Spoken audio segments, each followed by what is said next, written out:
Yo le comentaba, y no sé si tenemos la imagen que corresponde al 20 de marzo de este año, cuando el vocero de Fuerza Popular, Daniel Salaverry, se presenta en conferencia de prensa para presentar estas pruebas que la gente les pedía, que el público, los periodistas y en general se le pedía. Ahí está la imagen y ustedes pueden ver a Daniel Salaverry en ese momento con Mamani a su derecha. Está también, por ejemplo, el señor Carlos Tiglia y Modesto Figueroa, que recién ahora han aparecido en la escena, en una pequeña parte de estas escenas que hemos visto, pero en ese momento Daniel Salaverry solamente hace alusión al papel que jugó el señor Mamani, y lo que dice textualmente: yo le sugerí, le recomendé, se entiende, a Mamani que él se aboque a conseguir alguna prueba sobre la supuesta compra de votos antes de hacer pública su denuncia, alguna prueba que sustente el hecho. Solo menciona a Mamani. Y por análisis de imágenes es que nos hemos dado cuenta que Mamani no estaba solo. Mamani estaba acompañado de Modesto Figueroa, quien sería el que grababa aparentemente con un aparato, un reloj, en fin, no lo sabemos. Y también estaba Carlos Tiglia. Entre ambas personas, el único que ha hablado es Tiglia, el único que ha respondido es Carlos Tiglia, y ha dicho que él no sabía nada, él no tenía idea de que esas reuniones estaban siendo grabadas. Bueno, bienvenido. Y ¿qué podemos inferir, qué podemos interpretar de esto? ¿Esto ha sido armado? Esto, en fin, ¿cómo lo ve usted? A ver, yo creo que sí, al menos hay suficientes pruebas a estas alturas como para, digamos, creer válidamente de que esto no ha sido algo esporádico o algo... idea de Mamani y punto. Sino que ha sido algo orquestado, organizado, ¿no? Que, digamos, que han habido algunas personas que han ido a una reunión predeterminada con un objetivo claro, que era registrar en un mecanismo videos, audios para utilizarlos como prueba. Digamos, pero yo creo que acá hay que distinguir varios niveles de responsabilidad. En primer lugar, digamos, la responsabilidad jurídica, la responsabilidad penal que se pueda atribuir por la comisión de ciertos delitos. Yo creo que aquí hay, digamos, indicios más que razonables para sostener que hay, por lo pronto, algún delito de cohecho en quienes, como por ejemplo el ministro o exministro Yufra, o Bienvenido Ramírez, o el propio Kenji Fujimori, ofrecen algo indebido a un funcionario público, en este caso los congresistas aludidos, para que orienten su voto de determinada manera, ¿no?, para salvar de la vacancia al expresidente Kuczynski a cambio de algo indebido. ¿Es válida la defensa de ellos, el fanfarroneo? No, digamos, eso tendrá que demostrarse en un proceso penal o en una investigación en todo caso. Pero si creemos a estas alturas que la tesis del fanfarroneo es suficiente para evitar una investigación, estaríamos condenando a la impunidad a todos los delitos, porque ese argumento podría ser extrapolado a otros casos. Es decir, yo no estoy sobornando, intentando sobornar, estoy fanfarroneando. Digamos, eso no es verosímil. Y menos en el contexto... ¿Hay un intento de soborno? Para mí sí, al menos, digamos, hay pruebas o indicios que ameritan una investigación fiscal en donde deberán actuarse otros medios probatorios. Pero creo que eso es un primer nivel de responsabilidad. Creo que hay un segundo nivel que tiene que ver con los congresistas que usted ha aludido, es decir, el señor Mamani, el señor Figueroa, el señor Tiglia, con independencia de quién haya aportado el artefacto que haya grabado. Correcto. Lo cierto es que son 3 congresistas de la República que participan de una reunión en la cual ellos mismos, así queda evidenciado, han sido testigos, vamos a ponerlo así por lo pronto, han sido testigos de un delito, que es el delito de cohecho. Correcto. Y de algunas infracciones administrativas a la Constitución por parte de ministros, de abogados y de otros congresistas. La ley establece, el derecho vigente peruano establece que cuando un funcionario público conoce de la comisión de un delito, está obligado a denunciarlo, por evidentes razones. O sea, ¿quién más sino un funcionario público, cuando conoce un delito, tiene que avisar a la autoridad para que investigue? De manera que aquí, digamos, desde el 20 de marzo en que se hace público estos videos, digamos, se entiende que son días antes en que se han obtenido esos registros de videos y audios. El que se hayan demorado tanto para ponerlo a disposición, recién hace unos días han sido puestos en conocimiento del Ministerio Público. Aquí caben, creo yo, 2 hipótesis. Una, el propio delito de omisión de denuncia, ¿no? Y otro, el encubrimiento, que es un delito que implica el adulterar pruebas o el obstaculizar o el destruir pruebas que puedan servir para probar un delito.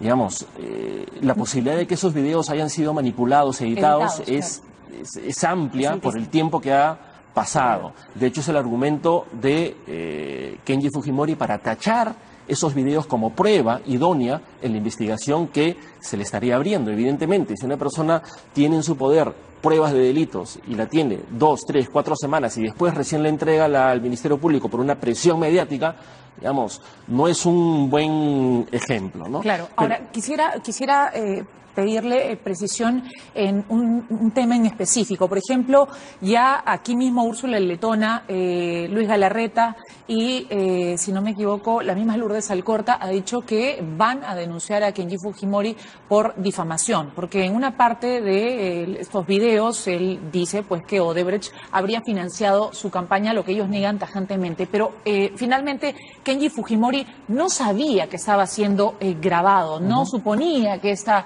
conversación iba a ser finalmente publicada, como fue publicada. Entonces, ¿cabe el delito de difamación? Úrsula Letona me explicó que cuando hay más de 2 personas frente a una que está, digamos, hablando, entonces sí vale el delito como difamación. Sí, en este caso la ley peruana establece que la difamación se comete ante 2 o más personas reunidas o separadas, pero de manera que la noticia que se atribuye difamatoria pueda difundirse. O sea que en este caso, digamos, ese supuesto de hecho se habría cumplido. Pero digamos, ese es un asunto que tiene que ver con el eventual o la eventual lesión al honor de las personas aludidas. Correcto. Pero los congresistas que estuvieron ahí, digamos, además de este eventual delito, creo yo, que habría que investigar, de omisión de denuncia o encubrimiento, tienen también, creo yo, una responsabilidad política administrativa, porque lo que han utilizado o lo que han hecho es un chantaje político al final de cuentas. Uno puede estar de acuerdo o no con la renuncia de Kuczynski o si debió ser vacado o no. Correcto. Pero lo cierto es que la utilización, el uso que se le ha dado a esas pruebas ha sido de chantaje político. Y eso tiene que tener también alguna reacción. O renuncias o te vacamos. Efectivamente. Digamos, si esas no son reglas democráticas. O sea, si admitimos que el chantaje político, insisto, con independencia del resultado al cual uno quiera llegar, pero si el chantaje político es un medio adecuado para buscar esos medios o esos resultados en democracia, creo que también el asunto está mal. Y creo que hay un tercer nivel de responsabilidad que creo que quede evidenciado, que es la responsabilidad del propio expresidente Kuczynski al haber otorgado un indulto, según él, humanitario, cuando hoy día hay suficientes pruebas para sostener que eso no tenía nada de humanitario, sino que era evidentemente político. Hoy día hemos visto una fotografía de Kenji Fujimori con su padre, Alberto Fujimori, si no me equivoco, pescando en lo que parece ser un lago, en fin. O sea, humanitario, médico, en este caso, se lo das a un enfermo terminal. Efectivamente, pero no solamente porque, digamos, el estado de salud del expresidente Fujimori, digamos, sugiere a pensar que no hay razones humanitarias conforme al estándar de derecho internacional para otorgar el indulto humanitario, sino además porque el propio Kenji Fujimori, su hijo, se vanagloria entre ciertos círculos diciendo que él y otros han sido los que han logrado a través de estas componendas el otorgamiento del indulto. Es decir... ¿Y esto le da fuerza a la Corte Interamericana de Derechos Humanos para revocar el indulto, para pedir que se revoque el indulto? Evidentemente. Creo yo no solo a la Corte Interamericana, que aquí tiene un argumento, digamos, muy potente para pronunciarse sobre una eventual, digamos, un incumplimiento del Estado peruano sobre las obligaciones asumidas a nivel internacional. Pero yo creo que no habría que esperar ya a que la Corte se pronuncie, el propio Estado peruano. Es decir, el presidente actual, el ministro de Justicia actual, sabiendo esto, digamos, que no pretendan corregir la situación motu propio desde el propio Estado, también puede ser leído como una, digamos, como una salida pseudocómplice. Yo entiendo que es complicado porque, claro, si se revierte el indulto, el panorama político va a ser mucho más complejo. Correcto. Pero, digamos, seamos sinceros con los términos. Si se le llama este indulto político, como es, habrá que asumir las consecuencias, pero lo que no podemos seguir haciendo es... ¿Pero quién va a asumir las consecuencias si ya el presidente que lo indultó no es presidente?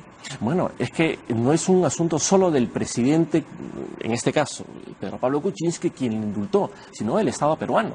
O sea, ciertamente el indulto y el derecho de gracia son prerrogativas del presidente de la República. Correcto. Pero hay aquí un principio de continuidad. Lo que hace un presidente en el ejercicio del cargo, lo hace como presidente de la República.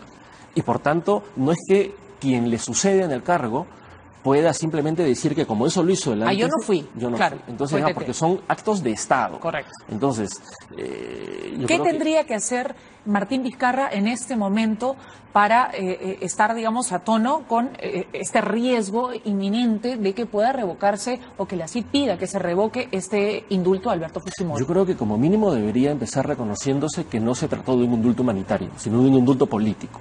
Y creo que eso podría, digamos, darle espacio a que la propia Corte Interamericana pueda seguir estudiando el caso y pronunciarse. Pero sí creo que debería haber un acto de honestidad del propio Estado al reconocer que este no ha sido un indulto humanitario. Entre otras cosas porque sienta un precedente nefasto, ¿no?, para la utilización del indulto y sobre todo para el uso adecuado del poder político por parte del presidente de la República. Ahora, en el caso del presidente Kuczynski. Lo que dijo Martín Vizcarra es que había conversado en algún momento con el presidente Kuczynski y que él sabía que la opinión de Pedro Pablo Kuczynski era darle arresto domiciliario, prisión domiciliaria a Alberto Fujimori. Sí, lo que pasa es que no lo hizo. Digamos, también hay una discusión jurídica porque en el Perú no existe, en el derecho vigente, una pena de arresto domiciliario. El arresto domiciliario solo existe en el Perú como medida cautelar, o sea, mientras uno está procesado. Pero cuando uno lo condenan, no cabe un arresto domiciliario. Eso implicaría una reforma de la ley, del Código de Ejecución Penal, etcétera, que se debería hacer, digamos, es una figura que existe en derecho comparado. Pero en todo caso, lo cierto es que esa figura o esa situación no se dio en el país, en el caso del indulto al expresidente Alberto Fujimori. ¿Se debería, en este caso, darle impedimento de salida del país al expresidente Alberto Fujimori a raíz de los hechos y esperando el pronunciamiento de la Corte Interamericana de Derechos Humanos? ¿Esto podría darse? Lo que pasa es que el impedimento de salida del país es una medida cautelar que obedece a un proceso, a una investigación fiscal. Y en este caso el expresidente Fujimori no está siendo investigado, salvo por el caso de Pativilca, que en buena hora la Sala Penal Nacional dijo que el derecho de gracia no tenía efectos jurídicos porque, digamos, no eran razones humanitarias y que no se había computado adecuadamente el plazo que establece la Constitución para el otorgamiento de un derecho de gracia en estos casos, ¿no? ¿Y el caso Pativilca podría también regresarlo al penal? Sí, lo que pasa es que eso es un proceso que tendrá que terminar en una sentencia. Pero eso en el supuesto en que Alberto Fujimori u otros procesados ahí sean hallados culpables o responsables y se les aplique una pena de privativa de libertad efectiva, digamos, tendrán que ingresar a prisión. Vamos a regresar, disculpe, yo me he abierto un poco con el tema del indulto, pero quisiéramos seguir en el tema de los Mamani videos. ¿Qué le correspondería en este caso no solamente a el señor Mamani, sino también quien ya se fue a Brasil? No sabemos si se ha ido, regresará, en fin, en qué condiciones o cuál es el objetivo de su salida del país. Pero bueno, está en Brasil el señor Modesto Figueroa y ahora el señor Tiglia. ¿Deberían estar ser llamados por la Fiscalía como testigos? ¿Deberían ser puestos como investigados? ¿Cuál debería ser la postura de la Fiscalía frente a estos personajes? A ver, yo creo que todavía puede ser un poco prematuro, ¿no?, digamos, decidir si tienen que ser investigados o citados como testigos. Particularmente, creo que sí hay indicios suficientes como para abrir una investigación fiscal, ya no por los delitos de cohecho que puedan haber cometido las otras personas, sino para investigar por qué esas pruebas, los videos, no han sido puestos a disposición de la autoridad competente, que es el Ministerio Público, en su momento cuando se obtuvieron. Alguna razón tiene que haber.